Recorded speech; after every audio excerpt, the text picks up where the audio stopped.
Hi, it's March 28th, 2025, and we're right on the cusp of the partial solar eclipse in Aries that occurs on March 29th. It will be very quickly followed by Neptune in Aries on March the 30th. And so I'm going to cover both of these in this video because they actually work well together. So what we're coming up on the 29th, and it will happen in the morning of the 29th, is that there is a partial solar eclipse. Now, the Aries eclipses are ending. So this is the third one, and they started in October of 2023. So if you go back and look at what happened in October of 2023, that was the beginning of Aries.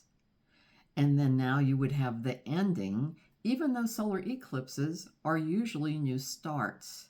So here we have a paradox. And this is really reflective to me of what we're living in right now. What's up, what's down, what's left, what's right, what's black, what's white.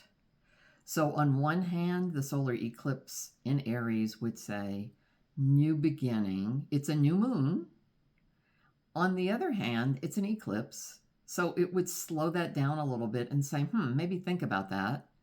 And at the same time, you're ending the North Node connection to Aries in the eclipses, which last every 18 months. We're actually in the Pisces Virgo season and ending the Aries. So as we end Aries, let's look back at October of 2023. And the first thing that happened on October the 7th was that Hamas-Israel conflict where over 1,000 people died.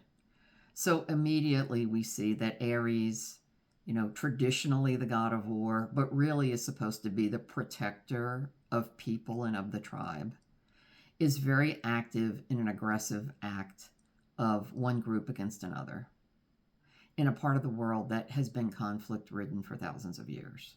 And it's still going on. Does it mean we'll see some kind of a resolution or an end? I would say maybe definitely a winding down, which has already happened in some way. But that should escalate now that this eclipse is coming. The second thing I notice is it's the same month that Kevin McCarthy was elected Speaker of the House in the United States of America by the Republican Party. However, his tenure had been very short-lived. So that was the month, I'm sorry, not the month he was elected, that's the month that he was kicked out after only being in office a few months. And then Mike Johnson was elected, and he is the current speaker right now. So the question I would have from an astrological standpoint is he coming to the end of his tenure as this eclipse season takes hold? And then right behind the eclipse, Neptune in Aries happens. There were also some positives that happened, like Simone Biles became the most decorated female gymnast that month when she won a competition. And there were several winners of Nobel Prizes with discoveries that we hadn't had before. So what you see is there's always the positive and the negative. So let's move into what happens with the new moon. Normally we say this is when you make your intention. And I would say double down on that. It's time to make your intention. Normally it would be for the next 30 days, but because eclipses can actually have an effect 90 days or even 6 months after they occur, it could be a slower winding down. So setting your intention and maybe doing more than one thing, like write it down, say it out loud, look at it every day for a week. Indelibly put it in your mind like an affirmation and make it a positive one. The next thing is, let's look at Neptune and Aries. So here we go, Aries energy again, but it's an outer planet, and outer planets are more global and they're bigger picture. And the way that Neptune would affect you individually would be for you to look at your birth chart and see where 0 degrees of Aries lies. So for example, it's in my 7th house. And the 7th house is partnerships, relationships, and contracts. So I could expect maybe some changes in that area of my life. Neptune on the positive side is imagination. It's something that you haven't really thought of before. And it's not materialistic. So when Neptune becomes active in your chart, You're really called upon to let go of the material. For example, there's a leader of a country who has had bankruptcies, and that person happens to have Neptune in their second house of earned income. So that's how it's played itself out in that person's life. So look at where Neptune is in your birth chart and specifically look at where Aries is and see how you might be affected. So Neptune in Aries, it's a 14-year cycle, and we're coming up on the beginning of it.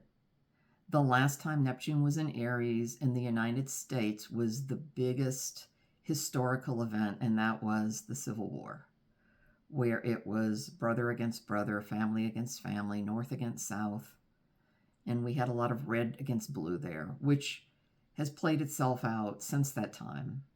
Because also you could say Neptune is the beginning of a 165-year cycle. And so what happened in 1861? There was a time that people were saying slavery is not okay. Well, here we are 165 years later, and how are we playing out the issue of oppressing people who are not like us? It looks like it's coming up again for us to review and to decide, is this who we want to be as a people? When I look at the historical events of that time, most of them did happen in the United States. That was the biggest change. So because I'm also in the US, it's what I'm focusing on today.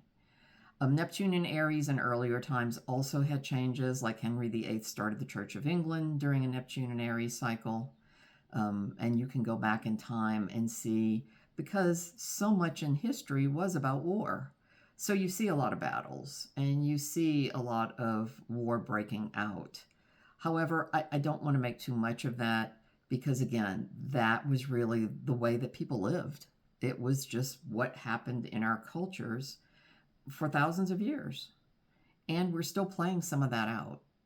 Neptune also is about dissolving what's not working and letting go. You can have some loss during a Neptune cycle. So we could see our country, for example, having some loss, but at the same time, Aries is a new beginning. So what we're losing is something that we need to lose and let go of. And if you look at the chart of the United States, Neptune is in our fourth house. And the fourth house is your roots, your home, your family. So the chart of the United States shows Aries in an area where our roots are changing. There's going to be some loss about who we thought we were. And it really connects with Uranus and Taurus, which has been in effect since 2018 and ends in 2026. And it's telling us to really look at what we value. And you know what? At the end of the day, everyone has to do that individually. Because really, this spiritual work is an individual path. Astrology connects with the personal, but it also connects with the collective. And Neptune in particular is a 14-year cycle. So whatever begins in the next week or so will give us some idea of what we are going to see in the future. I will say we had a little bit of maybe an idea because there was a news conference that one of the people who is now running this Doge in the United States that's supposed to be about government efficiency. And they did an interview. And in the interview, they talked about how the systems in the United States are government technology systems. In some places don't even exist, and we're doing everything manually.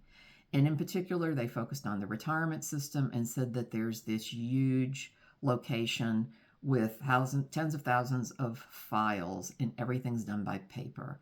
And it's part of the reason it takes so long for people to get their retirement benefits. It ended with someone saying, we really want the experience to be more like an Apple Store experience. Well, that's completely different than the way government has run, because government is really kind of antiquated in many ways.